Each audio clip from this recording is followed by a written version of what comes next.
Break के बाद रुक करेंगे महाराष्ट्र बुलेटिन की ओर, जिसमें हम बात करेंगे अकोला की, जहां मूर्तिजापुर में गुप्त सूचना के आधार पर शहर और ग्रामीण पुलिस द्वारा चलाए गए 2 अलग अलग अभियानों में सिरसो शेठ शिवार और 52 गेट के पास 6 गायों को वध के लिए ले जाए जा रहे एक आरोपी को गिरफ्तार कर लिया गया, वहीं एक आरोपी फरार हो गया। देखिए ये रिपोर्ट। गुप्त सूचना के आधार पर शहर और ग्रामीण पुलिस द्वारा चलाए गए 2 अलग अलग अभियानों में सिरसो शेठ शिवार और 52 गेट के पास 6 गायों को वध के लिए ले जाया जा रहा था, जबकि 6 गायों को अवैध रूप से वध के लिए ले जाया जा रहा था।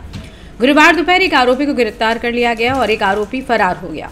विश्वसनीय सूत्र के अनुसार तालुका के ग्रामीण पुलिस स्टेशन के थानेदार श्रीधर गुट्टे को मिली गुप्त सूचना के आधार पर सहायक पुलिस उप निरीक्षक संजय खंडारे और गणेश ठाकरे अपने सहकारी के साथ सिरसो खेत के नाले में बिना चारा आवर खोल नाले में बंद हुए मिले। अपने साथियों के साथ गए तो पुलिस को देखकर आरोपी भाग गए।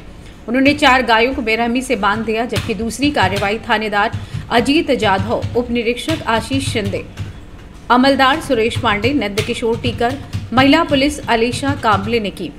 मिली सूचना पर ज्ञानेश्वर आड़े, नामदेव आड़े, सचिन दुबे ने 52 गेट के पास छापा मारा तो आरोपी शेख यासीन शेख हुनूर कुरैशी उम्र 52 वर्ष को बेरहमी से हत्या के लिए बांध कर रखा गया था, जिसे गिरफ्तार कर लिया गया है। उक्त मामले में रोशन नगर मूर्तिजापुर को गिरफ्तार कर ग्रामीण पुलिस स्टेशन में पुलिस उप निरीक्षक आशीष शिंदे और गणेश ठाकरे की शिकायत के आधार पर धारा 55A-B महा में दोनों पुलिस स्टेशनों में आरोपियों के खिलाफ महा-A मामला दर्ज किया गया है और आगे की जांच चल रही है।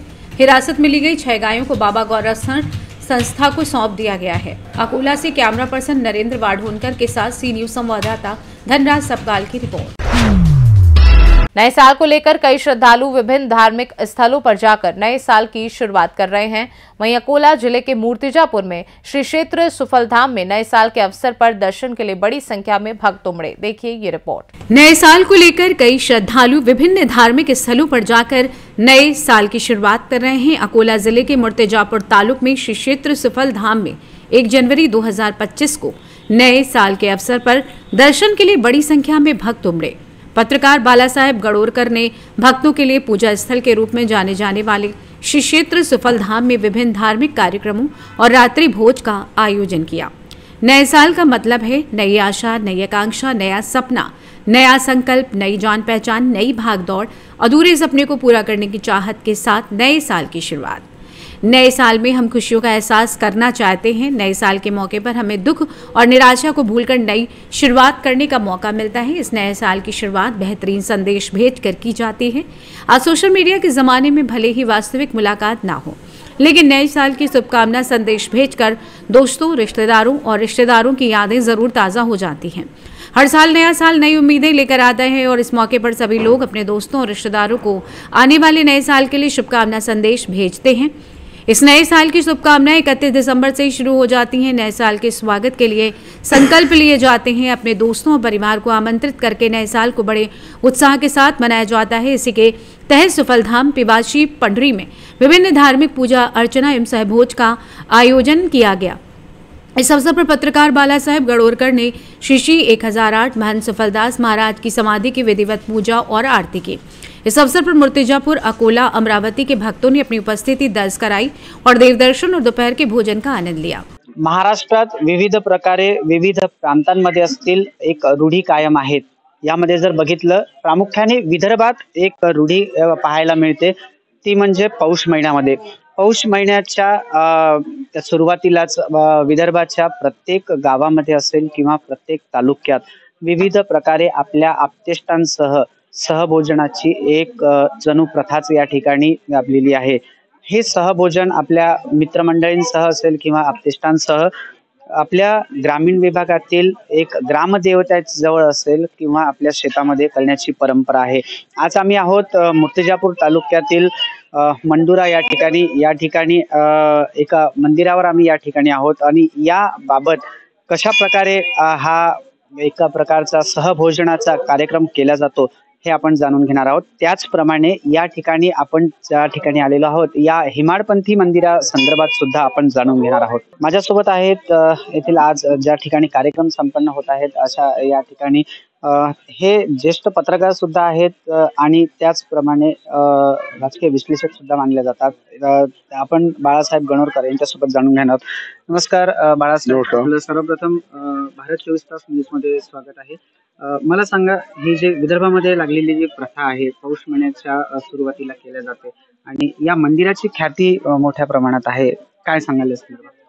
हे जे इथं महाराज होऊन गेले सुपलदास महाराज, श्री श्री 1008 महंत सुपलदास महाराज, हे वयाचे 12 वर्षी इथं आले होते आणि जन्मगावचे आहे आणि मरण गाव जे असं ते सांगत होते इथल्या लोकांना.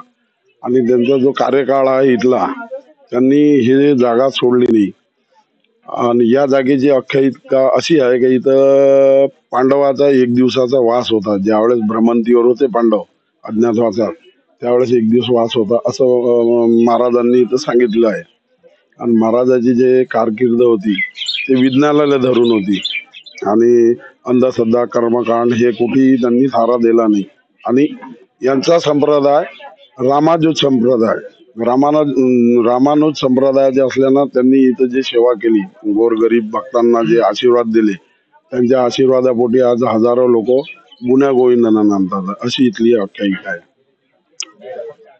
कुठल्याही प्रकारचा जर बघितला तर अंधश्रद्धा आणि यावर निवारण करत योग्यरित्या मार्गदर्शन करणे हेच येथील सुफलदार महाराजांचं येथील कर्तव्य होतं आणि त्यांची या ठिकाणचं दिलेलं कार्य हे आज कुठेतरी प्रख्यात होत असल्याचं दिसत आहे. मूर्तिजापूरवरून मी प्रतीक कुरेकर, भारत 24 तास, अकोला. अकोला से कैमरा पर्सन नरेंद्र वाढोनकर के साथ सी न्यूज संवाददाता धनराज सबकाल की रिपोर्ट। पातुर तालुका के चारण गांव में अवैध शराब की बिक्री होने के कारण चारण गांव की महिलाओं ने कलेक्टर और जिला पुलिस अधीक्षक को एक ज्ञापन सौंपकर इसे रोकने के लिए कार्यवाही की मांग की। देखिए ये रिपोर्ट। पातुर तालुका के चारण गांव में अवैध शराब की बिक्री होने के कारण चारण गांव की महिलाओं ने कलेक्टर और जिला पुलिस अधीक्षक को एक बयान सौंपकर इसे रोकने के लिए कार्यवाही की मांग की है। वो चारण गांव में अवैध कारोबार काफी हद तक बढ़ गया है। इसका असर आम नागरिकों पर पड़ रहा है और युवा पीढ़ी नशे की चपेट में आ रही है। महिलाओं को रोजाना इन समस्याओं का सामना करना पड़ता है क्योंकि इस अवैध कारोबार के कारण घरेलू झगड़े बढ़ गए हैं। 25 दिसंबर को बड़ी संख्या में महिलाएं अपनी मांगे रखने चन्नी थाने गईं, लेकिन मांगे नहीं माने जाने पर इन महिलाओं ने अकोला शहर पहुंचकर कलेक्टर अजीत कुमार और पुलिस अधीक्षक बच्चन सिंह को बयान दिया है।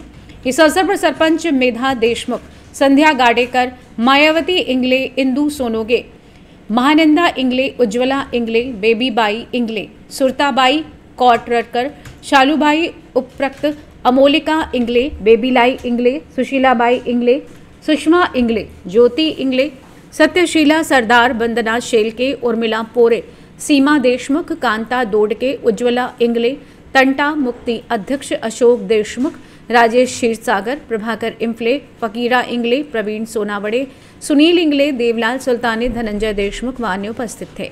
आइए जानते इस विषय में स्थानीय नागरिक का क्या कुछ कहना था।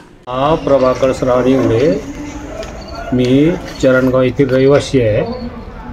चरणगाव तालुका पातूर जिल्हा अकोला, पोलीस स्टेशन चांदणी आहे। चांदणीमध्ये आमचं गाव येत आहे। आमच्या गावात भयंकर ऊत आलेला आहे। दारू, मटका, जुगार ह्या सगळ्या गोष्टींनी सगळं गाव, लेडीज, बाया वगैरे सगळे आहेत ते सगळे त्रासलेले आहेत। त्याच्यामुळे आम्ही वारंवार ठाणेदाराला तक्रार देऊनही बी ठाणेदारानं आमची कुठलीही दखल घेतलेली नाही। उलट पक्षी दारूवाल्यांचं आणि पोलीस स्टेशनवाल्यांचं मिलीभगतपणा पाहून आमच्या डोळ्यात आसू यायला लागलेले आहेत, कारण कुठली कारवाई होऊन नाही राहिली। आज रोजी 10 वर्षापासून जे लेकरं 40 वर्षापर्यंत हे व्यसनाधीन झालेले आहेत, त्याच्यामुळे गाव हे अतिशय त्रस्त झालेलं आहे। कृपया आम्ही सगळ्या ठाणेदार असो चाहे इतर ठिकाणी कोशिश करून आमची कुठली कारवाई झाली नाही, तरी आमची कारवाई करण्यात यावी ही आमची नम्र विनंती आहे। अकोला से कैमरा पर्सन नरेंद्र वाढोनकर के साथ सी न्यूज संवाददाता धनराज सबकाल की रिपोर्ट। फिलहाल के लिए महाराष्ट्र बुलेटिन में बस इतना ही। देश दुनिया की बाकी खबरों को जानने के लिए आप देखते रहिए सी न्यूज भारत।